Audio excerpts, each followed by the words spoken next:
오늘 우리가 함께할 하나님 말씀은 묵은 땅을 기경하라라고 하는 제목으로 우리 호세아서 우리 10장 1절로 15절에 있는 말씀을 같이 좀 보려고 합니다. 묵은 땅을 기경하라, 도대체 어떤 말씀일지 함께 생각해 보도록 하겠습니다. 제가 어렸을 때 저희 외할머니는요, 저를 보면 늘 똑같은 이야기를 하셨습니다. 우리 영민이 나중에 꼭 우렁이 색시 같은 여자를 만나서 잘 또 행복하게 살아야 한다라고 하는 이제 말이었습니다. 저희 외할머니는 저를 만날 때마다 이 이야기를 하셨습니다. 만나서 처음 딱 인사를 하면 요 이야기를 하셨고요. 갑자기 밥을 먹다가도 그 이야기를 하셨고요. 잠들기 전에도 그 이야기를 하시고요. 갈 때도 그 이야기를 하셨습니다. 그리고 이게 요 이야기를 할 타이밍이 전혀 아닌데 갑자기 생각났다는 듯이 똑같이 요 문장을 반복해서 말씀을 하셨습니다. 우리 영민이 나중에 꼭 우렁이 색시 같은, 그냥 여자도 아니고요. 우렁이 색시여야 됩니다. 우렁이 색시 같은 여자를 만나 잘 살아야 되는데 행복하게 살아야 된다라고 계속 이렇게 말씀을 하셨던 거죠. 외할머니를 생각하면요, 지금 돌아가셨는데요, 가장 먼저 떠오르는 말이 요 문장입니다. 거의 요 문장이 토시 하나 틀리지 않고 계속 반복했어요. 물론 사투리를 쓰시긴 했기 때문에 약간 다르긴 한데 거의 똑같이 이 문장을 반복하셨습니다. 근데 매번 똑같은 말밖에 하지 않는 외할머니가 좀 이상하긴 했는데요. 나중에 시간이 좀 지나가가지고 돌아보니까 외할머니가 왜 그렇게 말씀을 하셨는지 알 것 같습니다. 외할머니가 보기에 우리 이 외손주에게 가장 필요한 게 뭘까? 이 손자에게 가장 해줄 수 있는 축복의 말이 뭘까라고 생각을 할 때 딱 요 문장이었던 거죠. 그래서 반복해서 계속해서 수백 번, 어쩌면 수천 번 그분의 마음 가운데는 저를 향해서 요 문장을 되뇌이셨다라는 생각이 듭니다. 정말 그것이 주어질 수만 있다면 그것이 정말 가장 좋은 축복이라고 생각했기 때문에 반복하고 반복하고 반복하는 일이 우리에게 있다는 거죠. 지금 우리가 호세아서를 살펴보고 있는데요. 우리는 이 호세아서를 통해 가지고 하나님께서 인간의 이 중심에 있는 죄의 문제를 얼마나 반복하고 계시는가라는 것을 지금 보게 됩니다. 하나님께서는요, 이스라엘이 지은 여러 가지 죄의 문제들에 대해서 분명히 이야기를 하십니다. 정말 다양한 죄가 이스라엘 백성들 가운데 있었고 또 그 죄들이 넘쳐나고 있는 것들을 하나님은 분명 지적을 하시지요. 그런데 하나님께서는 이렇게 드러나는 수없이 많은 죄들을 이야기하며 늘 하나로 집중하고 있습니다. 뭐냐면요, 이 모든 죄들을 만들어내는 인간 중심의 죄덩어리가 있다라고 하는 말을 하고 계시는 것이죠. 수없이 많은 죄들의 문제가 있습니다. 그리고 이 죄들의 문제가 해결되기를 하나님은 원하고 계십니다. 그런데 이 죄악들, 이 많은 죄들의 문제를 해결하시는 것보다 더 많이 강조하시는 것은 이 모든 죄악들을 만드는 죄가 인간 안에 있다. 그래서 이 모든 죄악들을 만들어내는 그 죄의 문제를 인간은 해결해야 되고 이걸 해결하지 못하면 안 된다라는 말씀을 반복하고 계시는 것입니다. 오늘 호세아서 10장을 봐도 동일한 이야기를 하고 있습니다. 인간이 만들어내는 모든 죄의 근원이 되는 죄악, 그 죄가 무엇인지 또 이야기를 하고요. 이 죄를 바꾸는 것, 이 죄의 문제를 해결하는 온전한 회개가 어떤 것인지 우리에게 가르치고 있는 것이죠. 성도 여러분, 반복되는 이야기입니다. 맞습니다. 호세아를 통해서 계속해서 반복하고 있고 성경 전체를 통해서 계속 반복하고 있는 것이 이것입니다. 눈에 보이는 여러 가지 증상들이 있다. 그러나 이 모든 증상을 만드는 인간 중심의 죄의 문제가 있다. 이 죄의 문제를 해결하기 위해서 내가 내 아들을 너희에게 보냈다. 이 아들을 믿음으로, 이 아들을 붙잡음으로 너희는 이 죄의 문제를 해결하고 이 죄에서 나오는 죄악들의 문제가 해결되어야 한다라고 하는 말씀을 하고 있는 것입니다. 자, 여러분, 오늘 또 이 본문 가운데 들어가 보면 그 이야기를 하고 있습니다. 그런데 오늘 본문에 보면 이 인간 중심에 있는 죄에 대해서 또 다른 방식의 표현이 나옵니다. 3절과 11절이 오늘의 핵심적인 죄에 대한 말인데요. 3절은 이렇게 말합니다. 그들이 이제 이르기를 우리가 여호와를 두려워하지 아니하므로 우리에게 왕이 없거니와 왕이 우리를 위하여 무엇을 하리요라고 하는 말을 이스라엘 백성이 하고 있다라고 말하고 있고요. 또 11절은 이스라엘 백성들이 이렇게 스스로를 주장한다라고 말합니다. 에브라임은 마치 길들인 암소 같아서 곡식 밟기를 좋아하나라고 말하는 거죠. 여러분, 에브라임은 이스라엘 백성을 부르는 호칭인데요. 이 이스라엘 백성들은 자기 자신들을 바라보면서 길들인 암소와 같아서 곡식 밟기를 좋아한다라고 하는 말들을 하고 있다라고 지금 주장을 하는 것입니다.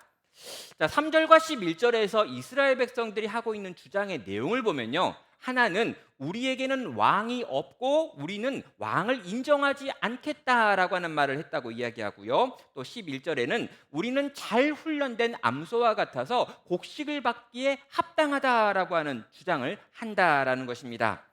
자, 우리에게 왕이 없다라고 하는 말이 뭘 의미하고 우리는 잘 훈련된 암소와 같다라고 하는 말이 뭘 의미하는지를 살펴보고요. 그것이 얼마나 잘못된 것인지를 본 다음에 그것에 대한 대안을 하나님이 뭐라고 말씀하시는지를 본문을 통해서 살펴보겠습니다. 자, 이스라엘 백성들은요, 내가 내 인생의 왕이다라고 생각을 했습니다. 그래서 내가 내 인생의 왕이라고 생각하다 보니까 내 위에 왕이 있다는 걸 인정하지 않았다는 거죠. 또 그들은요, 내가 정말 잘 훈련받은 사람이다라고 하는 생각을 가졌습니다. 그래서 나는 중요한 일을 해야 되고 중대한 일을 내게 맡겨도 나는 그걸 할 수 있다라고 주장을 했다는 거죠. 하나님이 보시기에 그들은 왕이 필요했고요. 하나님이 보시기에 그들은 훈련이 필요했는데 그들은 전혀 자기들의 상태를 인정하지 않았다라는 것입니다. 성경은 이러한 사람의 마음을 자기 중심성, 내가 내 인생의 주인 되고 싶은 마음, 내가 내 인생의 왕 되고 싶은 마음이다라고 표현하며 원죄, 신이라고 말하고 있다는 것이죠. 자, 오늘 저는요, 이스라엘 백성의 죄를요, 자기 중심성이라고 이야기했습니다. 간섭받기 싫어하는 마음, 내 맘대로 하고 싶어하는 마음, 이 기질을 바로 이 자기 중심성이라고 하는 말로 설명을 하는 것이죠. 자, 우리는요, 우리 안에 있는 자기 중심성이 왜 죄가 되는지를 한번 생각해 볼 필요가 있습니다. 자, 여러분, 이것은요, 일단 거꾸로 해가지고요, 이 죄로부터 자유해진 사람들이 가지고 있는 특징이 무엇인지 살펴보면 알 수 있습니다. 성도 여러분, 우리가요, 은혜를 받았다라고 하면요, 우리가 이 은혜 받았다라고 하는 말이 어떤 의미인지를 한번 생각해 보셨으면 좋겠습니다. 은혜를 받았고 내가 성령에 충만해졌습니다. 그때 나오는 증상은 어떤 것일까요? 하나님의 은혜가 내게 임했고요. 이 은혜를 내가 지금 경험하고 누리고 있습니다. 그러면요, 이 경험하고 있는 이 은혜가 내 속에서 만들어내는 현상이 어떤 것인가 한번 생각해 보자는 거죠. 그럼 가장 대표적인 증상이 뭐냐면요, 바로 나는 죄인입니다라고 하는 고백을 하게 된다는 것입니다. 물론 전에도요, 우리가 교회를 다니면서 내가 죄인인 거에 대하여 알고 있었습니다. 또 내가 죄인이라고 하는 고백을 곳곳에서 했습니다. 그 고백을 하지 않으면 세례를 받을 수 없고 직분을 맡을 수 없고 교사가 될 수 없고 여러 가지 프로그램에 참여할 수 없으니까요. 그럼 우리는요, 교회를 다니면서 내가 신앙인이라고 하면서 나는 죄인입니다라고 하는 고백을 통과하지 않은 사람은 어디에도 없을 것입니다. 그런데요, 하나님의 은혜를 크게 경험을 하면은요, 성령이 내 안에서 크게 놀라운 역사를 행하시면요, 나오는 첫 번째 증상이 뭐냐면요, 그렇습니다, 나는 죄인입니다 라고 하는 고백을 한다는 거예요. 분명히 이전에도 나는 죄인입니다라고 하는 고백을 했습니다. 그런데 그 나는 죄인입니다라고 하는 이전에 했었던 고백과 비교할 수 없는 방식의 진실함을 품고 하나님을 향해 나는 진짜 죄인이군요 라고 하는 고백을 하게 만든다는 것입니다. 이건요, 뭔가를 배워서 알게 되는 것이 아닙니다. 또 이건요, 우리가 뭔가 계획했기 때문에 얻게 되는 것도 아니고요, 의도적으로 그렇게 하는 것도 아닙니다. 성령이 내게 임하시면, 하나님의 한량없는 은혜가 우리 가운데 부어지면 그 엄청난 은혜가 우리 속에서 만들어내는 첫 번째 증상이 바로 나는 죄인입니다라고 하는 고백이라는 것이죠. 하나님의 은혜가 우리의 삶 가운데 임했습니다. 그럼요, 그 은혜가 임하면 우리의 영적인 눈이 밝아지게 되어 있죠. 이 영적인 눈이 밝아지게 되면 가장 먼저 보이는 게 두 가지입니다. 하나는 하나님이 얼마나 거룩하신가라고 하는 걸 보게 됩니다. 정말 죄와 하나님은 전혀 섞일 수 없는 분이시구나. 하나님은 엄청나게 거룩하신 분이시구나. 정말 하나님은 빛이시고 어둠이 하나도 없는 분이시구나라고 하는 하나님의 영광이 얼마나 아름답고 찬란한지를 우리의 눈이 열리면 보게 된다는 거죠. 이 거대한 빛이 보이고요, 동시에 우리의 눈이 열렸을 때 보게 되는 또 하나의 면이 뭐냐면 우리가 얼마나 이 하나님과 무관한 죄인인가라고 하는 것들을 보게 됩니다. 그리고요, 우리가 얼마나 심각한 죄인지를 보게 되면요, 와, 내가 했던 이전의 신앙 고백, 내가 이전에 했었던 교회 안에서 보였던 열심들, 내가 이전에 꽤나 잘했다라고 생각했지만 실제로 그 속에 들어있는 죄들을 하나하나 보게 되는 역사가 이 하나님의 빛에 비춰진, 이 성령의 빛으로 비춰진 내 안에서 드러나고 나타난다는 것입니다. 그러면 하나님은 너무너무 밝으시고요, 인간인 나는 너무너무 어둡다는 걸 깨닫게 됩니다. 그러면요, 당연히 나오는 증상이 뭐냐면 하나님과 우리 사이가 얼마나 먼지를 깨닫게 되는 거죠. 그럼 하나님과 우리 사이에 거대한 골짜기가 있고요, 이 골짜기를 넘어갈 수 있는 방법이 우리에게 전혀 없다라고 하는 걸 알게 됩니다. 그리고요, 이 전혀 넘어갈 수 없는 골짜기를 하나님께서 친히 우리를 사랑하셔서 넘어오셨구나라는 걸 깨닫게 되는 거죠. 그럼 그때 우리 가운데 감격이 있는 것입니다. 우와, 그렇구나. 나는 올라갈 수 없고, 나는 찾아갈 수 없고, 나는 넘어갈 수 없는데 우리 주님이 우리를 위하여 여기까지 내려오셨구나. 이 거대한 절벽을 하나님께서, 이 거룩하신 분께서 우리를 사랑하셔서 뛰쳐 내려오셨구나라고 하는 걸 우리는 그때 깨닫게 되는 것입니다. 그래서 우리는요, 그때 하나님을 향하여 감사의 고백과 찬양의 고백을 함과 동시에 내가 죄인입니다라고 하는 나 자신을 깨달았기 때문에 나오는 고백을 하게 되는 것이죠. 성도 여러분, 우리가요, 죄인이라는 걸 알게 될 때, 우리가 정말 우리가 죄인이라는 걸 단지 그냥 입술로 고백하는 수준이 아니라 하나님의 빛에 비추어서 깨달았을 때 나오는 고백으로서 죄인입니다라는 고백을 했을 때, 이 고백을 하는 우리의 마음과 태도가 어떻게 될까라고 한번 질문해 보셨으면 좋겠습니다. 여러분, 내가 죄인인 걸 아는 사람은요, 필연적으로 어떻게 되냐면 겸손할 수밖에 없게 됩니다. 여러분, 내가 죄인임을 고백했기 때문에 진짜 내가 죄인인 줄 아는 사람의 필연적인 삶의 태도는 겸손이라는 거죠. 하나님 앞에 자랑할 것이 없다는 것입니다. 내가 무엇으로 하나님께 자랑하며 무엇으로 하나님께 나의 것들을 주장할 수 있겠는가라고 하는 생각을 하는 거죠. 여러분, 성경 곳곳에 그런 표현들이 나와 있고요, 또 찬송가 가사 가운데 그런 표현들이 있습니다. 여러분, 나 자신을 바라보면서 벌레만 또 못하다라고 하는 고백을 하고요, 정말 나는 저기 있는 저 걸레만 또 못한 인생이구나, 아무것도 아닌 인생이구나, 티끌 같은 인생이구나 라고 하는 이야기들을 하나님을 깨닫고 알게 된 하나님의 백성들의 자연스러운 고백으로 터져나왔던 것을 우리는 성경에 있는 내용들을 통해서 또 믿음의 선배들의 고백을 통해서 경험하고 알고 있다는 것입니다. 그럼 이전에는요, 내가 이 세상의 중심이었습니다. 내가 이 세상의 중심이고, 내가 이 세상의 왕이고, 내가 이 모든 세상의 주인공이어야 했습니다. 그런데요, 영광스러운 주님을 뵙고 정말 하나님의 큰 은혜를 경험하고 내가 얼마나 죄인인 줄 깨닫게 된 다음에요, 어떻게 됩니까? 내가 내 인생의 주인이 아니라 우리 주인님께서 이 인생의 주인이시구나, 나는 그분의 종이구나 라고 하는 걸 깨닫게 됩니다. 나는 아무것도 아닌 인생이구나, 나는 정말 하나님의 은혜가 아니면 하루도 살 수 없는 인생이었고, 정말 영원한 심판과 지옥에 떨어져서 죽을 수밖에 없는 것이 우리들이었구나 라고 하는 걸 깨닫게 된 것이었죠.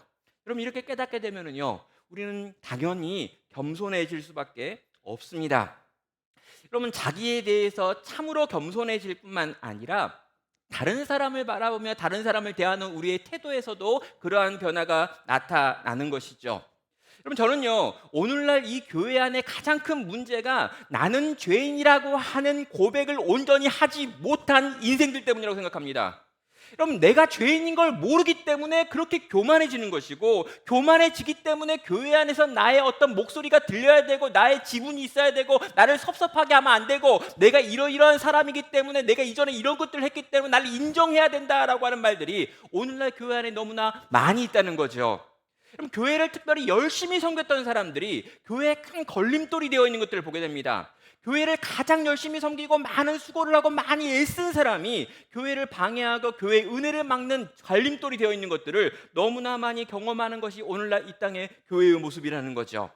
내가 생각하는 대로 대접을 받아야 되는 것입니다. 내가 이제껏 얼마나 수고했는지 너네가 아느냐라고 하는 것이죠. 그래서 여러분, 교회에서요, 가장 무서운 마귀가 있는데 그 마귀가 섭섭마귀라고 불리는 마귀랍니다. 내가 왕년에 했었던 그 모든 수고를 인정해주지 않는 것 때문에 들어오는 섭섭함, 그리고 그 섭섭함 때문에 나오는 여러 가지 증상들이 오늘날 한국교회에 가장 많이 나타나는 증상이라는 것이죠. 성도 여러분, 이 모든 문제가요, 내가 누구인지 아직도 모르기 때문입니다. 내가 어떠한 죄인인지, 얼마나 심각한 죄인인지, 하나님의 거룩하심 앞에 도무지 나아갈 수 없는 자들이었는지 여전히 모르기 때문에 그 은혜에 온전히 반응하지 않았기 때문에 나오는 증상이라는 거죠. 그럼 성도는요, 겸손해질 수밖에 없습니다. 왜 그렇습니까? 하나님의 은혜가 우리를 겸손하게 만들기 때문입니다. 내가 한 것은 아무것도 없고 내가 무언가 했다면 그건 하나님의 은혜가 나를 통해서 한 것인 줄 알기 때문입니다. 그래서요, 정말로 하나님의 은혜를 경험한 사람의 특징은 겸손으로 나타나는 것이지요. 그렇다면 우리가 정말 겸손한 사람이 되었다라고 하는 것을 어떻게 알 수 있는가라고 하는 질문을 해볼 수 있습니다.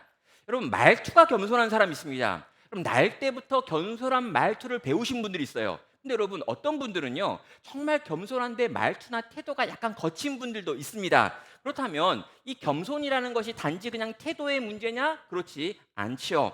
여러분, 이 겸손은요, 반드시 만들어내는 또 다른 종류의 증상이 있습니다. 무엇이냐면 순종이라고 하는 것을 만들어낸다는 거죠. 그럼 해마다 여름이 되고 겨울이 되면은요, 이 여름 성경학교, 여름 캠프, 여름 수련회 이런 걸 가지고 우리 다음 세대들이 이 수련회나 부흥회나 사경회 같은 것들을 하고 또 그런 은혜들을 경험하는 일들이 있습니다. 그래가지고요, 우리 다음 세대, 우리 자녀들을 보면서 그런 수련회 다녀오면 꼭 하고 싶은 질문이 막 있죠. 수련회 가서 어떤 은혜를 받았냐라고 이야기를 하는 겁니다. 그러면 우리 자녀들이 이야기를 합니다. 내가 거기 가가지고요, 이것도 하고 이것도 하고 이것도 했어요. 그리고요, 그때 말씀을 듣고 기도를 하는데 갑자기 막 눈물이 나기도 하고요, 옆에 있는 선생님이 와가지고 날 안아주고 기도를 하는데 나도 막 같이 울면서 기도를 했어요. 뭐 이러면서 내가 저 수련회 가가지고 내가 그 여름 캠프 가가지고 하나님의 은혜를 경험한 것 같아요라고 하는 이야기를 하는 이 자녀들과 다음 세대들을 만날 수 있습니다. 여러분, 우리가요, 이 아이들과 이 다음 세대가 정말 은혜를 받았는가라고 하는 걸 확인할 수 있는 방법이 있어요. 어떤 거냐면 약간 순종하기 어려운 심부름을요, 아무런 보상도 약속하지 않고 시켜보는 겁니다. 여러분, 그런 심부름을 딱 시켰을 때 그 심부름을 하게 될 그 아이가 그 말을 듣고 즉각적으로 순종하여 움직이고 있다면 그는 지금 참된 하나님의 은혜를 경험했다라고 생각하시면 된다는 것이죠. 정말 그 아이가요, 그 다음 세대가요, 하나님을 알고 하나님을 경험하고 하나님의 은혜를 체험하고 내가 죄인인 줄 알게 되었습니다. 그리고 내가 죄인이라는 걸 알게 되었기 때문에 진짜 겸손한 마음을 품게 됐어요. 그러면요, 이 겸손한 마음을 품게 된 사람의 공통적인 반응이 뭐냐면 자기보다 더 위에 있는 어떤 권위가 그에게 정당한 어떤 명령과 어떤 것들을 가르치고 권고할 때 그 말 앞에 예라고 대답하는 순종으로 반응한다는 것입니다. 그럼 참된 은혜는요, 자신이 죄인 줄 알게 합니다. 그리고 그 죄인인 줄 아는 자들은요, 스스로 겸손해질 수밖에 없습니다. 그리고 그 겸손해진 자는 주변에 있는 온전한 권위 앞에 순종이라고 하는 걸로 반응한다는 것이죠. 그래서 하나님의 은혜가 반드시 순종이라고 하는 열매를 맺는다라고 성경은 이야기하고 있습니다. 자, 이스라엘 백성들의 문제가 뭐였습니까? 여러분, 이 이스라엘 백성의 문제는요, 하나님을 믿는다고 하고 하나님을 안다고 하고 제사도 드린다고 하고 여러 가지 부분에서 우리는 택하신 하나님의 백성 아브라함의 후손들이라고 주장하고 있기는 했지만 하나님이 주신 율법에 순종하지 않았다라고 하는 부분입니다. 하나님이 그들에게 법을 주시고 하나님이 그들에게 명령을 하시고 하나님께서 하나님의 선지자를 통해 가지고 이렇게 살아라라고 주신 말씀이 있습니다. 그런데 그 말씀에 그들은 순종하지 않았다는 거죠. 여러분, 그들이 순종하지 않음이라고 하는 걸 통해 가지고 그들이 겸손하지 않다는 걸 증명했습니다. 또 그들이 겸손하지 않았기 때문에 그들은 스스로 죄인이라는 걸 인정하지 않고 있다는 걸 보여주었던 거죠. 다시 말하면 그들에게 하나님의 온전한 은혜가 임한 적이 없고 그들은 그 은혜 가운데 살지 않았다는 것을 그들의 불순종이라고 하는 것을 통해서 증명한 것입니다. 사랑하는 성도 여러분, 하나님의 말씀인 율법에 불순종한다라고 하는 것은요, 내가 하나님의 백성이 아니다라고 하는 것, 하나님의 은혜를 경험한 적이 없다라고 하는 걸 증명하는 방법이 된다는 것입니다. 성도 여러분, 우리는 하나님의 은혜 가운데 있습니까? 우리는 하나님의 은혜를 지금 경험하고 있습니까? 우리가 매주 예배를 드리면서 그 은혜를 사모하고 그 은혜를 맛보고 그 은혜 가운데 거하며 우리가 큐티를 할 때, 우리가 기도를 할 때, 우리가 주중 예배를 모이며 여러 가지 말씀을 공부하며 여러 가지 훈련을 받을 때 이 은혜를 받느냐라는 거예요. 여러분, 우리가 정말 은혜를 받고 있다면, 진짜 은혜를 경험하고 있다면, 이 은혜는 우리로 하여금 겸손하게 만들고 이 겸손은 우리로 순종하게 만들 터인데, 우리가 하나님의 말씀에 대한 순종이 없고 하나님의 말씀을 맡은 영적 권위자에 대한 순종이 없다면 우리는 하나님의 은혜를 온전히 경험한 적이 없는 채로 살고 있다는 것입니다. 여러분, 이스라엘 백성의 증상이 정확하게 이것이었습니다. 여러분, 1절부터 3절에 있는 내용을 보면은요, 그들은 은혜를 받았다라고 말하면서 권위에 순종하는 법이 없었습니다. 3절은 말합니다. 그들은 이제 이르기를 우리가 여호와를 두려워하지 아니함으로 우리에게 왕이 없거니와 왕이 우리를 위하여 무엇을 하리요라고 하는 말을 했다라고 주장을 합니다. 그럼 북이스라엘이 가지고 있는 정치적 상황 가운데 이해를 할 필요가 있죠. 그럼 북이스라엘은요, 처음부터 하나님이 세우신 다윗 왕가를 인정하지 않았습니다. 여러분, 솔로몬이 죽은 다음에 그 아들 르호보암이 왕이 되었는데요, 이 르호보암이 여러 가지 잘못된 정책을 펼쳤습니다. 그랬더니 이 북이스라엘 사람들, 이 10개의 지파들은 따로 모여가지고 여로보암이라고 하는 왕을 세워가지고 이 남유다와 북이스라엘로 갈리는 일이 일어났고, 남유다는 다윗의 왕가, 하나님이 세우신 왕가를 인정하는 쪽이었고요, 나머지 10개의 지파들은 모여가지고 우리가 세운 왕을 따르며 우리가 세운 왕조를 지키겠다라고 하면서 만들어진 나라였습니다. 처음부터 하나님의 말씀을 두려워하지 않았고 명령을 두려워하지 않았던 그들은요, 그들이 세운 왕을 끊임없이 바꾸는 일들이 일어났습니다. 수없이 많은 쿠데타가 일어났고요, 이전 왕을 죽이고 다음 왕이 세워지는 일들이 일어났던 거죠. 왕이 우스워지고 왕의 권위가 없어지는 일이 남북 이스라엘 가운데 있었던 것입니다. 그럼 호세아는요, 이러한 정치적인 혼란의 원인이 하나님을 무시하는 것, 하나님을 두려워하지 않는 데서부터 시작했다라고 말하고 있습니다. 그럼 북이스라엘은요, 하나님의 간섭이 싫었습니다. 인간 왕이 우리에게 뭐라 하는 것도 싫었습니다. 근본적으로 하나님을 왕으로 인정하지 않았습니다. 그것이 북이스라엘이 가지고 있는 죄의 핵심이었죠. 그럼 겉으로 보기에는요, 꽤나 괜찮은 예배를 드리는 것 같고 종교적인 일들을 하고 있는 것 같고 제사를 드리는 것 같고 절기를 지키는 것 같았습니다. 그런데요, 실상 그들의 중심을 보면 하나님을 두려워하지도 않고 하나님의 간섭도 싫고 하나님이 세우신 왕도 싫고 그 왕이 우리에게 명령하는 것도 싫은 상태에 그냥 내 인생의 왕은 나고 나는 내 맘대로 살 거야 라고 하는 상태가 북이스라엘의 상태였던 것이죠. 그들은 하나님의 은혜를 받았다라고 주장을 했습니다. 그러나 그들의 삶 가운데 전혀 순종이 나타나고 있지 않기 때문에 하나님은 그 은혜도 거짓이다라고 밝히고 있는 거죠. 또 여러분, 그들의 교만한 주장은요, 11절에도 나와 있습니다. 에브라임은 마치 길들인 암소와 같아서 곡식 밟기를 좋아한다라고 이야기를 했지요. 그럼 이스라엘은요, 자기들이 잘 훈련된 암소들이다라고 생각을 했습니다. 그래서 우리처럼 잘 훈련된 암소들은 이 곡식을 이 탈곡하고 이 알곡과 가라지, 이 알곡을 벗겨내는 이 도정의 작업에 쓰여져야 된다라고 생각을 했던 거지요. 자, 그런데요, 하나님께서는 이스라엘을 보면서 너희는 곡식 밟기에 합당한 암소들이 아니다라고 말하고요, 대신 너희들에게 멍에를 씌워야 되고 사람을 태워야 되고 힘들고 딱딱하여 굳어져 있는 땅을 갈게 하는 것이 합당하다라고 말씀하고 있는 것입니다. 역시 배경에 대한 이해가 필요합니다. 그럼 곡식을 추수할 때가 왔습니다. 그럼 베어낸 곡식을 이 줄기에서 알곡을 털어내는 일을 먼저 해야 되고요, 이제 이 알곡의 껍질을 벗기는 일을 해야 합니다. 그런데 이 알곡의 벗기는 일을 할 때 잘 훈련된 암소가 필요하고 이 암소로 이 껍질을 벗겼습니다.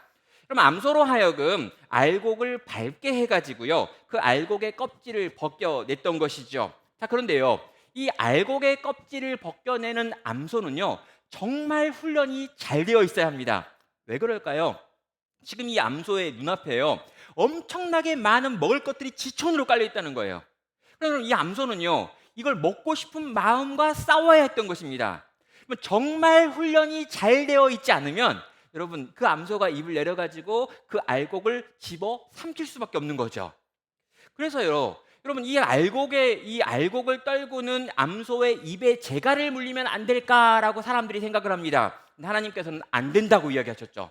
그럼 암소, 이 암소의 입에 재갈을 물리는 건 일하고 수고한 암소로 하여금 그것들을 못하게 만드는 일이기 때문에 심지어 하나님께서는 동물이 가지고 있는 마음까지 고려하셔서 그런 법을 만들어서 이 암소의 입을 봉하지 못하게 만들었습니다. 그럼 남는 건 뭐냐면요, 이 암소를 정말 잘 훈련시켜서 이 암소가 자발적으로 눈앞에 펼쳐져 있는 그 많은 먹을 걸 놔두고 자기에게 맡겨진 일에 순종하여 걸어가는 겁니다. 그럼 암소의 입장에서는요, 진짜 힘든 거죠. 사방에 먹을 것이 넘쳐나는데 자기는 먹으면 안 되는 거예요. 그러면 이렇게 할 수 있는 암소는 정말 잘 훈련된 암소이고요, 이런 암소 구하는 게 쉽지 않습니다. 그런데요, 이스라엘은요, 자기들이 그 정도 훈련을 받고 그 정도 준비가 됐고 그 정도로 마음이 잘 연단된 암소들이기 때문에 이 알곡을 밟는 이 일을 해야 된다라고 생각하고 그 일을 하겠다라고 말하고 있는 것입니다. 근데 하나님 뭐라고 이야기합니까?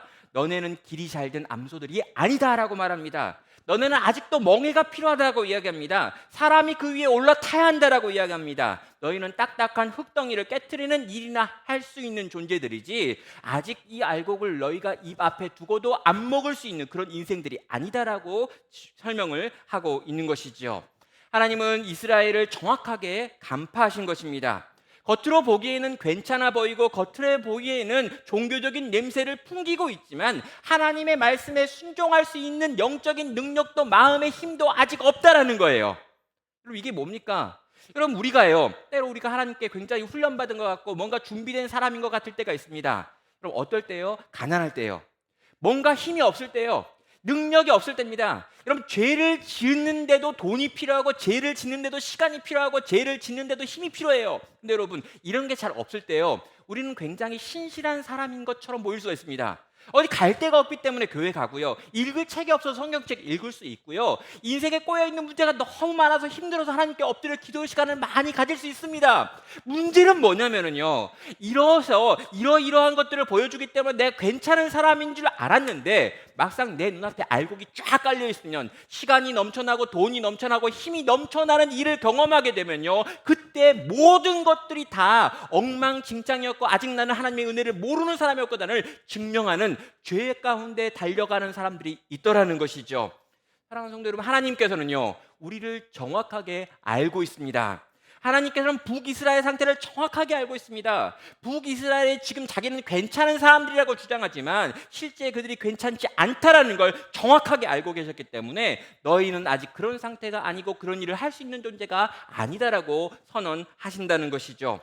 사랑하는 성도 여러분, 오늘 우리도 어쩌면 그럴 수 있습니다. 나는 괜찮은 사람인 줄 알고, 나는 멀쩡한 사람인 줄 알고, 이제 하나님께서 내게 기회만 주시면 하나님을 위하여 열심히 잘 살아드릴게요 라고 말하지만, 하나님이 보시기에 아직도 준비되지 않아서, 하나님이 보시기에 아직도 뭔가 많이 부족하기 때문에 하나님이 우리로 하여금 그 알곡을 터는 일을 맡길 수 없는 상태가 우리들의 상태일 수 있다는 것이죠. 성도 여러분, 그들은 처음부터 하나님의 음성을 들을 생각도 없었고 하나님의 말씀에 순종할 생각도 없었습니다. 그들은 그냥 그 알곡이 넘쳐나는 곳에 가서 그 알곡을 집어삼킬 생각만 가지고 있었던 것이죠. 성도 여러분, 자기가 길들여져 있는 암소라고 생각했던 그들은 결코 길들여 있는 암소들이 아니었던 것이고, 어쩌면 오늘 우리가 하나님께서 기회만 주시면 잘할 수 있다라고 생각하지만 실상 아직 우리도요, 준비되어 있지 않은 상태로 주 앞에 있을 수 있다는 것입니다. 사랑하는 성도 여러분, 우리는 어느 쪽인지 물어야 되는 거죠. 정말 하나님께서 말씀하시면 그 명령이 뭐라 하더라도 그것에 순종할 수 있는 마음이 있는가? 내가 그걸 정말 싫어함에도 불구하고 그 싫은 명령에 대하여 예라고 대답하고 내 발걸음을 옮겨 순종의 자리로 나아갈 수 있는 사람인가 아닌가를 우리 주님께서 지금 묻고 계시는 것이고요. 하나님이 주시는 좋은 것들에만 관심이 있지 실상 이 순종의 생각이 없는 자들은 아직도 이것을 누리고 받을 자격이 없는 자다라고 말씀하고 있는 것입니다. 성도 여러분, 이스라엘 백성들은요, 아직 순종할 수 있는 사람들이 아니었습니다. 하나님이 주실 수 있는 알곡에 대한 관심은 많았지만 하나님께서 주시는 명령을 순종할 수 있는 능력도 없었고 마음도 없던 상태였다는 거죠. 결국 그들은요, 내 인생의 주인을 아직도 나라고 생각했고 하나님을 왕으로 인정하지 않는 사람들이었습니다. 그럼 그들이 만들어내는 삶의 열매들이 뭐였을까요? 4절부터 8절은 그들이 만들었던 열매들을 보여줍니다. 사절은 말합니다. 그들이 헛된 말을 내며 거짓 맹세로 언약을 세우니 그 재판이 밭 일항에 돋는 독초와 같으니라 라고 말합니다. 그들은 거짓말하고 있습니다. 그들은 재판을 통해 가지고요, 가난한 자들의 땅을 빼앗고 있다라고 이야기합니다. 여러분, 권력자들이 그 권력을 가지고 실제로 이 연약한 사람, 약한 사람, 가난한 사람을 돕고 살리고 고치는 데 써야 되는데, 반대로 가난한 자들의 땅을 빼앗는데 재판이라고 하는 공식적인 과정을 사용하고 있는 것들을 지금 보여주더라는 것이죠. 또 5절과 6절은 말합니다. 사마리아 주민은 배다윈 송아지로 말미암아 두려워할 것이라. 그 백성이 슬퍼하며 그것을 기뻐하던 제사장들도 슬퍼하리니 이는 그의 영광이 떠나감이며 그 송아지는 아수르로 옮겨다가 예물로 야렙 왕에게 드리리니 에브라임은 수치를 받을 것이요 이스라엘은 자기의 개척을 부끄러워할 것이며 라고 말합니다. 여러분, 야렙 왕은요, 아수르 왕을 의미합니다. 그럼 북이스라엘이 뭘 했다는 걸까요? 여러분, 여호와 하나님 대신 벳 아윈의 송아지를 섬겼다. 다시 말하면 바알을 섬겼다는 것입니다. 그럼 베델에다가 송아지를 만들어 놓고 그 말 못하는 신을 섬겼습니다. 그럼 왜 그들이 베다윈에 있는 송아지 신을 섬긴 걸까요? 그럼 여호와를 섬기지 않고 베다윈에 있는 송아지를 섬겼던 이유는 한 가지입니다. 여호와는 끊임없이 말씀하시는 하나님이었고요, 베다윈의 송아지는 우리의 말을 듣기만 하는 하나님의 신이었습니다. 여러분, 이게 왜 차이가 있냐고요? 하나님이 무언가 말하면 그 말을 들을 때마다 우리의 마음에 부담이 있습니다. 우리는 싫은데도 하나님은 말씀하시는데 그 말씀이 때로 우리에게 무언가를 명령하시기 때문이죠. 나는 그걸 지키기 싫은데 하나님은 끊임없이 말씀하시는 하나님이십니다. 그래서요, 그 하나님을 섬기는 것보다 아무 말 없는 그 신을 섬기고 싶은 마음이 있는 거죠. 이게 베다윈의 금 송아지였습니다. 우리에게 풍요를 약속하고 우리에게 번영을 약속하고 우리가 필요한 때 가가지고 거기다 뭔가 바치기만 하면 그 바친 것에 대하여 보상만 하는 그런 신이 우리가 사랑하고 원하고 바라는 신이다라고 생각했기 때문에, 그럼 북이스라엘은 다 베다윈의 신에게 가가지고 베다윈에 있는 금송아지에 절하는 삶을 살았습니다. 이거 겉으로 보면은요, 하나님을 섬기는 것 같아 보이고 그들이 말로는 여호와를 섬긴다고 말했지만 그들의 신은 여호와가 아니라 베다윈에 있는 금송아지 바알이었다는 것입니다. 그런데 그들이 어떻게 됩니까? 그들이 그런 방식으로 베다윈의 금송아지를 섬겼기 때문에 하나님께서 그들을 치셔서 이 아수르라고 하는 나라에 완전히 집어삼킴을 당하고 모든 걸 빼앗기게 만들고 심지어 그 금송아지마저도 그 야레방에게 끌려가게 만들 것이다 라고 말하고 있는 것이지요. 그럼 6절부터 7절, 8절까지는 또 이렇게 말합니다. 이스라엘은 자신들의 계책을 부끄러워할 것이라. 사마리아 왕은 물 위에 있는 거품같이 멸망할 것이며 이스라엘의 죄 곧 아웬의 산당은 파괴되어 가시와 찔레가 그 제단 위에 날 것이니 그때 그들이 산더러 우리를 가리라 할 것이요 작은 산더러 우리 위에 무너지리라 하리라 라고 말하고 있습니다. 여러분, 비참한 결과를 보여주는 것이죠. 여러분, 하나님께 간섭받기 싫었던 그들, 여러분, 그 마음을 가지고 있던 그들의 이 중심이 그들을 교만하게 만들었습니다. 그래서 내가 내 인생의 왕이 되겠다고 이야기했습니다. 그래서 우리의 인생에 간섭하고 우리의 인생에게 말씀하시는 여호와 하나님보다 베다윈의 금송아지를 섬기겠노라고 선택했습니다. 그들의 결국은요, 하나님께서 그들을 치셔가지고 아수르에게 끌려가게 만드시고 아수르를 섬기는 자로 만들어 버리시겠다라고 하는 것이었죠. 그래서 그들은요, 이렇게 끌려가면서 탄식하고 있습니다. 그 탄식의 내용이 무엇입니까? 산더러 우리 위에 덮치라라고 이야기하고 작은 산더러 우리 위에 쏟아지라라고 하는 요청을 하고 있는 것이죠. 그럼 이 요청은요, 정확하게 요한계시록 6장에서 반복하여 나오고 있습니다. 계시록 6장 16절은 말합니다. 산들과 바다에게 말하되 우리 위에 떨어져 보좌에 앉으신 이의 얼굴에서와 그 어린 양의 진노에서 우리를 가려달라라고 하면서 산들을 향해 외치고 작은 산들을 향해 외치고 있는 이 하나님을 떠나 도망갔던 이 세상 사람들을 향한 하나님의 심판과 그 심판 앞에 두려워 떨고 있는 인생들의 고백이 있는 것이죠. 그럼 신앙이 뭐냐라고 하면은요, 이 예수를 믿는다라고 하는 게 뭐냐라면은요, 이 예수님의 간섭을 받겠다라고 하는 것이었습니다.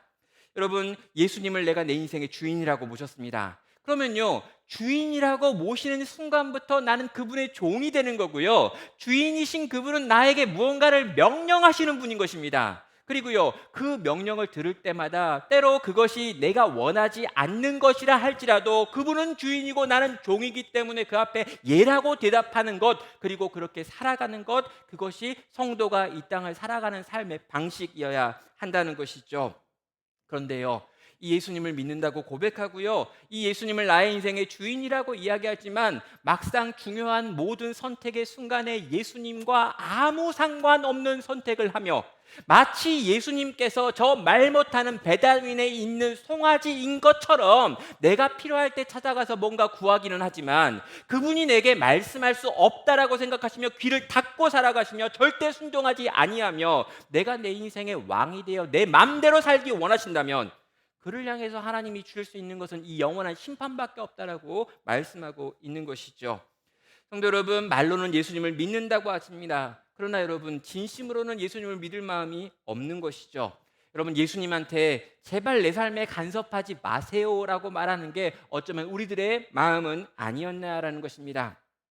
그럼 예수님을 오래 믿어도 변화가 없는 사람이 누구냐라고 하면요, 예수님을 오래 믿고 또 신앙적인 열심도 있고 성경을 많이 읽고 심지어 기도도 많이 하고 예배를 다 빠지지 않고 다 참석했음에도 불구하고 성품의 변화가 일어나지 아니하고 점점 더 예수님을 닮지 못하는 유일한 이유가 뭐냐라면요, 예수님의 말씀에 순종하지 않았기 때문입니다. 이게 되게 이상합니다. 진짜 이상합니다. 근데 점점 내가 더 많이 알게 되는 게 바로 그 부분인 것 같습니다. 우리는요, 진짜 순종하지 않습니다. 말씀을 읽는 건요, 다 읽을 수 있어요. 말씀을 깨닫는 것도요, 공부를 열심히 하시고 여러 가지 자료들을 찾아가지고 보시면 이 말의 뜻 이런 걸 우리 알 수 있습니다. 근데 여러분, 이 말씀이 분명히 하나님이 내게 주신 마음이고 생각이고 하나님의 명령이라는 걸 정확하게 알아도요, 이걸 순종하는 것에는요, 거대한 간극이 있습니다. 그리고 우리는요, 생각하고 고민하고 또 이렇게 막 고민하고 이게 나한테 이익이 될까 손해가 될까 막 하다가 결국에 안 합니다. 어떤 일이 벌어질까요? 주님이 원하시는 바를 알면 알고 더 많이 알아도요, 실제로 그대로 전혀 살아가지 않기 때문에 성장하고 성숙하고 변화되고 정말 영적인 어른이 되어지고 영적인 부모가 되지 못한 채로 영적인 갓난아이로 정말 머리만 커진 채 그렇게 살아가고 또 그렇게 죽는 일들이 일어난다는 것이죠. 그럼 신앙이 성숙한다라고 하는 말은 무슨 말일까요? 예수님께서 내 삶에 점점 많이 간섭하시도록 허용한다라는 것입니다. 성령님께서 내 속에서 점점 더 많은 역할들을 하기 시작한다는 것입니다. 그리고 하나님께서 내게 무언가를 말씀하시면 점점 더 이 거부하고 막고 불순종하는 시간들이 줄어들어 가고 있다는 것입니다. 그래서 주님의 말씀에 더 예라고 잘하고 주님의 말씀이 뭐라고 말하건 간에 그 앞에 내가 더 잘 순종하고 때로 주님이 하신 그 말씀을 지킬 때 내가 어떤 손해가 있는 것이 예측된다 할지라도 그것이 주님의 말씀이기 때문에 그 앞에 예라고 대답하고 따라가는 일들이 많아져 가는 것, 이게 신앙의 성숙이라는 것이죠. 지난번에 이 특별새벽 부흥회를 인도하면서요, 이 아델페 아나니아라고 하는 제목을 가지고 말씀을 전했습니다. 여러분, 이 아델페 아나니아라고 하는 요 설교의 핵심은 뭐냐면요, 원수를 사랑하라예요. 그럼 이 원수를 사랑하라라고 하는 이 명령 얼마나 부담스럽습니까? 제가 특세를 하면서요, 이 특세 기간 내내 많은 성도들이 인상을 쓰고 있는 걸 봤어요. 원수를 사랑하라 할 때마다 원수가 떠오르니까요. 원수가 떠오르는데 사랑해야 되는데 사랑하는 게 얼마나 힘드냐는 것이죠. 그래서 일주일 동안 내내 원수를 사랑하라고 했습니다. 또 여러분, 원수를 용서까지는 하겠는데 원수를 내가 해코지 하진 않겠는데 원수를 사랑하라고요, 찾아가서 그를 축복하고 그에게 성령을 빌어주고 그가 필요한 걸 채워주라고요, 그건 못하겠어요 라고 하는 마음을 가지신 분이 진짜 많았던 것 같습니다. 맞나요? 그래서 그렇게 특세 때 계속 늘 째려봤던 거죠.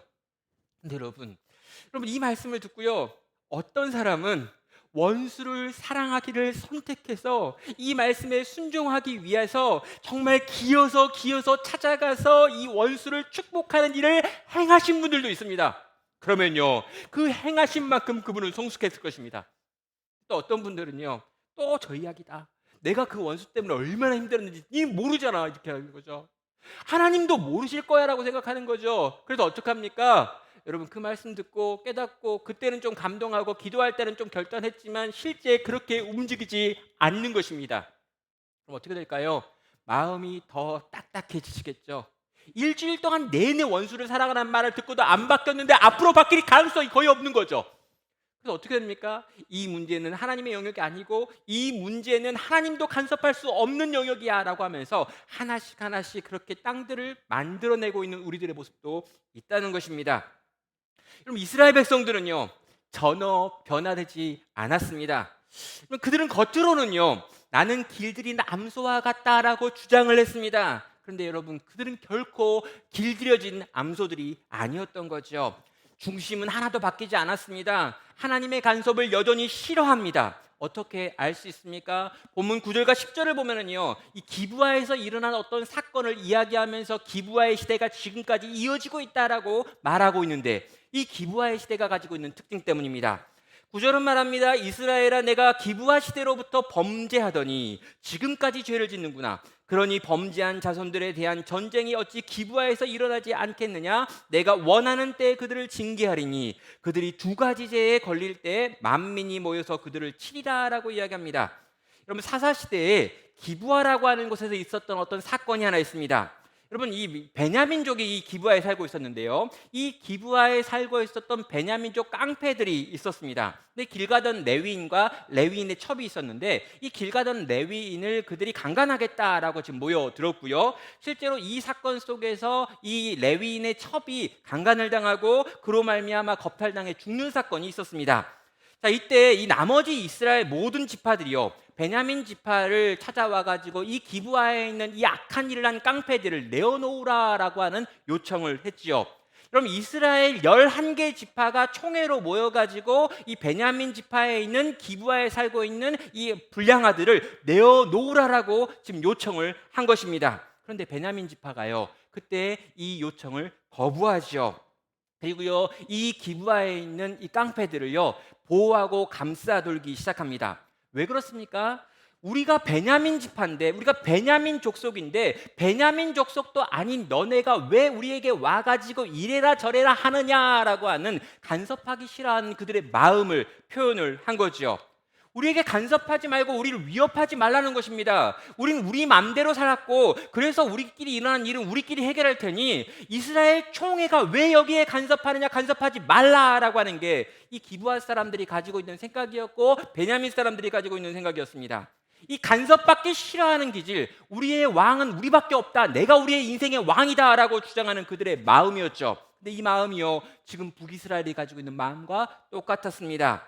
그래서 이스라엘의 내전이 일어났고요. 베냐민 지파가 그 땅에서 다 죽고 남자만 600명 살 정도밖에 남지 않는 비참한 전쟁이 있었고 그 전쟁의 결과가 베냐민 지파의 몰락이었다는 것입니다. 하나님께서는 지금 이 기브아에서 일어난 사건과 똑같은 일이 북이스라엘에게 일어나고 있다라고 말합니다. 아무에게도 간섭받기 싫어하는 이 베냐민 지파의 모습이 지금 너네 모습과 똑같아서 너네도 베냐민 지파가 완전히 몰락했던 것처럼 그렇게 몰락당할 수밖에 없을 거다라고 말하며 어서속히 지금이라도 돌이키기를 원하고 지금 요청하고 있다는 거지요. 사랑하는 성도 여러분, 이 말이요 어쩌면 오늘 우리를 향한 하나님의 말씀이 있고 오늘 이 땅에 있는 교회를 향한 하나님의 경고일 수 있는 것이죠. 여러분 내 인생의 주인이 나라고 생각하고 내가 좋아할 대로 내가 원하는 대로 내가 생각하기에 합리적인 선택들을 하나하나 하면서 살아가고 있는 우리들의 모습을 보면서 하나님께서 너의 인생에 내 자리가 어디냐라고 지금 질문하고 있는 것입니다. 여러분 이 땅에 있는 교회를 바라보면서도 동일하게 이야기할 수 있습니다. 여러분 교회의 머리는 그리스도입니다. 머리신 그리스도께서 생각하십니다. 머리 있는 그리스도께서 고민하시고 결정하시고 선택하시고 명령하십니다. 몸인 지체는 그 머리를 쫓아가야 되고 그 머리가 원하는 대로 움직이는 게 몸이어야 합니다. 그런데요 손이 생각을 하고요 발이 생각을 하고요 몸통이 생각을 하고요 온갖 생각들이 넘쳐납니다. 그래서 머리가 뭘 원하시는지 머리가 뭘 바라시는지 모르고 온통 수없이 많은 소리들이 넘쳐나는 것이 교회가 되어버렸다면 그리고 몇몇 힘있고 능력 있는 사람들의 말이 주님의 말보다 더 중요한 교훈이 되고 명령이 되어서 교회를 움직이고 있다면 그걸 더 이상 하나님께서 내어버려 줄 수 없다라고 말하며 하나님의 손을 들어 치시는 일이 일어난다는 것이지요. 사랑하는 성도 여러분, 나 자신은 괜찮은지, 우리 교회는 괜찮은지, 이 땅의 교회들은 지금 괜찮은 상태인 건지 다시 한번 물어야 되는 이유인 것입니다. 그렇다면 여러분, 우리는요, 어디를 향해 이제 가야 되는 걸까요? 이 모든 상황에서 우리가 건진받을 수 있는 방법과 길이 있는 걸까요? 호세아는 마지막 12절부터 15절을 통해 가지고 우리를 초청하고 있습니다. 지금이라도 하나님의 간섭을 싫어하는 그 기질을 버리고 너희의 삶의 구석구석에 내 것이라고 고집했던 그 자리에 여호와 하나님을 초청하여 그 하나님이 우리의 인생의 왕되게 만들라라고 하는 내용이죠. 12절은 이렇게 말합니다. 너희가 자기를 위하여 공의를 심고 인애를 거두라.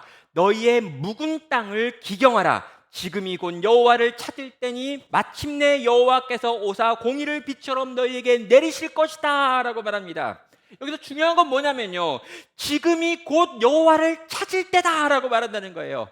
다 늦은 것 같고 끝난 것 같고 망한 것 같고 이제 거의 다 끝나버린 것 같은데, 여러분 호세아서도요 이제 10장까지 왔단 말입니다. 거의 다 끝났어요. 근데 다 끝나버린 것 같고 20년 동안 말씀을 전했지만 돌이키는 일이 없었음에도 불구하고 지금이 곧 여호와를 찾을 때라고 말합니다. 아직도 기회가 있다는 거예요. 다 끝난 것 같은데 아직도 기회를 남겨주셨습니다. 지금이라도 돌아오면 된대요. 사랑하는 성도 여러분, 하나님께서는 또 우리에게 기회를 주고 계신 것입니다. 그럼 이 기회의 시간에 우리는 어떻게 해야 합니까? 지금이 여호와를 찾을 때이기 때문에, 지금이 여호와를 찾아도 괜찮은 때이기 때문에, 아직도 늦지 않았기 때문에 우리는 하나님을 향해 또다시 나아갈 수 있다는 거죠. 하나님의 명령은 무엇입니까? 너희의 묵은 땅을 기경하라 라고 하는 명령이었습니다. 여기 나와 있는 묵은 땅이 뭘까요? 여러분, 하나님께 간섭받기 싫은 바로 그 영역입니다. 다시 말하면요, 하나님께서 다른 영역들에 대해서는 다 간섭하시고 명령하시고 가르치셔도 되지만 내 인생에서 요 영역은 절대로 개입하시면 안 됩니다 라고 말하는 그 영역, 그 딱딱하게 굳어져서 그 어떤 것으로도 뒤집어지지 않을 것 같은 바로 거기가 바로 묵은 땅입니다. 그런데요, 이 묵은 땅을 하나님께서는 뒤집어 엎어야 한다, 기경해야 된다, 거기를 갈아엎어야 된다, 그래야 은혜의 비가 내린다라고 말씀하고 있는 것입니다. 항상 내 맘대로 해왔던 영역이 있습니다. 하나님께 절대로 내어놓지 않는 영역이 있습니다. 하나님 앞에 절대로 이건 포기할 수 없다라고 붙들고 있는 내게 있다는 거죠. 그게 무엇입니까? 그걸 갈아엎을 때, 그걸 하나님께 내어놓을 때 하나님은 그 자리에 은혜의 비를 내리신다는 거죠. 절대로 건들면 안 된다라고 말하는 영역이 혹시 여러분에게 있다면 그건 어디입니까? 어떤 분에게는요, 그게 자녀일 수 있다라고 생각을 합니다. 내가 내 자녀를 키우는 요 문제에 대해서는 하나님 절대 간섭하지 마요. 내 자식이지 당신 자식 아니잖아요, 이렇게 하는 거죠. 여러분, 또 배우자의 문제가 그럴 수 있습니다. 이 내 배우자기 때문에 이 배우자와 관련해 가지고 하나님께서 간섭하면 안 된다라고 생각하는 부분이 있는 거죠. 여러분, 또 내가 돈을 버는 영역은 하나님 절대 개입하면 안 됩니다. 돈 버는 데 있어서는 내가 더 잘하니까 하나님 건들지 마세요라고 말하는 영역이 있을 수 있어요. 심지어 여러분, 이 교회를 움직이고 운영하는 데 있어서도 우리는 어쩌면 그럴 수 있습니다. 이 교회를 돌보고 세우고 지키고 하는 이 과정 속에서 하나님의 뜻대로 하는 것보다 내가 가지고 있는 경험, 우리가 모여서 만들어놨던 교훈들이 더 좋겠다라고 생각하면서 하나님의 뜻과 무관하게 교회를 움직이면서 살아왔을 수도 있다는 거죠. 오늘날 청년들을 보면 더 그렇습니다. 여러 가지로 참 믿음이 좋은 것 같고 말씀도 잘 듣는 것 같고 고민도 많이 하는 것 같은데 내 진로의 문제는 하나님을 전혀 가입하지 않았습니다. 내 진로의 문제는 내가 잘 결정하고 선택하고 또 선배들의 말을 듣고 조언을 받아가지고 가는 거지 하나님과 무관합니다라고 말하는 게 있는 거죠. 여러분, 내가 내 배우자를 결정하는 문제도 하나님의 법과 무관하게 내가 보는 여러 가지 기준들을 가지고 봐가지고 괜찮은 사람과 만나겠다라고 생각하는 청년들도 여전히 많은 것 같습니다. 여러분, 하나님께 간섭받기 싫은 영역, 여러분 한번 생각해 보세요. 원수를 사랑하라 그럴 때 떠올랐던 그 원수 같은 거 있잖아요. 근데 여러분, 내 삶에도 뭔가가 있습니다. 요건 내 거고 요건 건들면 안 돼요. 요건 정말 나만 하고 이건 내만 해결할 수 있는 문제라고 생각하는 바로 그 영역, 그걸 바로 여기 나와 있는 묵은 땅이라고 부를 수 있는 것입니다. 사랑하는 성도 여러분, 하나님께서 오늘 우리에게 요구하는 게 뭐냐면요, 거기 그 묵은 땅, 아직도 네가 네 인생의 주인이라고 주장하고 있는 그 영역 가운데 나를 초청하라라고 말씀하고 있습니다. 그걸 뒤집어 엎으라는 것입니다. 그걸 뒤집어 엎어서 거기에도 비가 내릴 수 있게 만들어야 된다라고 말하고 있는 것이죠. 그럼 신앙이 뭘까요? 여러분, 신앙이 성숙한다라고 하는 건 어떤 의미일까요? 이것입니다. 하나님께 간섭을 받는 영역이 점점 많아진다라고 하는 말인 것입니다. 신앙이 좋아진다, 은혜를 누린다, 하나님 예수님을 더 많이 닮아간다라고 하는 뜻은 다 동일합니다. 호세아는 말하고 있죠. 하나님의 간섭을 싫어했던 그 영역들, 한 번도 하나님의 간섭을 받지 않으려고 했던 바로 그 영역들, 그 영역에 하나님을 초청하는 것, 그 영역을 하나님께 내어놓는 것, 그 영역을 하나님께서 하나님 뜻대로 하도록 만들어 드리는 것, 이게 신앙의 성숙이고 예수를 닮아가는 삶이다라고 가르치는 것입니다. 그럼 이스라엘이 살 수 있는 선택은 딱 하나, 이거밖에 없었습니다. 묵은 땅을 뒤집어 엎어야 되는 겁니다. 내 인생의 주인 자리, 내가 여전히 내 인생의 주인이라고 주장했던 그 자리에 주님께 내어드리고, 그 주님이 여기에 왕이 되시기를, 그 주인이 이곳에 오셔서 주인이 되어서 나를 움직이시기를 원하는 것이었죠. 오늘 우리에게도 마찬가지입니다. 사랑하는 성도 여러분, 우리에게 있는 묵은 땅은 무엇입니까? 우리에게 있는 딱딱하게 굳어져서 도무지 생명을 만들어낼 수 없을 정도가 되어버린 씨를 뿌릴 수 없는 땅은 어디냐라는 거예요. 말씀에 씨를 뿌려도 싹이 나지 않는 바로 그 딱딱하게 굳어져 있는 길가밥 같은 고기씨가 어디냐라고 지금 질문하고 있습니다. 여러분, 그 자리에 우리 주님을 초청하시기를 바랍니다. 그곳에 우리 주인을 왕으로 모셔드리기를 바랍니다. 내 삶의 부분 가운데 절대로 하나님께 내어드리지 않았던 그 영역을 주님께 내어드림으로 주님이 그 속에서 행하시는 일들을 기대하고 소망하시기를 바랍니다.